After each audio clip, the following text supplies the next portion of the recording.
అర్థం చేసుకుంటాడు గాని దేవుణ్ణి మాత్రం అర్థం చేసుకోలేకపోతున్నాడు. ఎన్ని చేసినా ఎంత ఇచ్చినా మనిషి దేవుణ్ణి అర్థం చేసుకోవడానికి బదులు అపార్థం చేసుకుంటున్నాడు.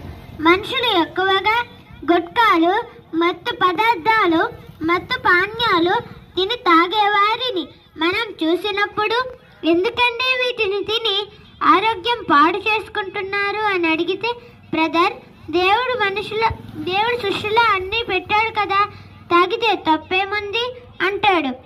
అంటే వీడు దేవునికే కౌంటర్ వేస్తున్నాడు. మరి దేవుడు వేసే కౌంటర్ కూడా ఉంది, దాంతో వాడిక లేవడు.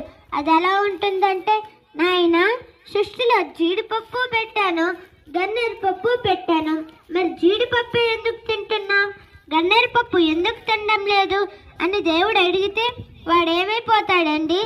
అందుకే దేవుని కౌంటర్ వేయాలని చూడకండి, మీరు ఎన్కౌంటర్ అయిపోతారు. దేవునికి సెటైర్ వేయకండి, దేవునిలో సెట్ అవ్వండి.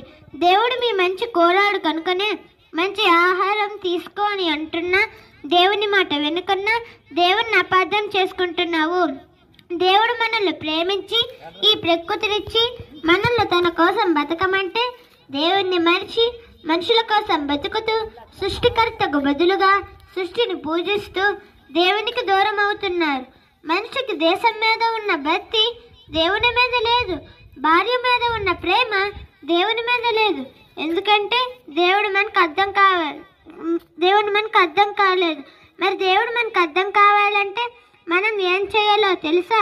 కీర్తనలు 1వ అధ్యాయం 2వ వచనం చదువుకుందాం.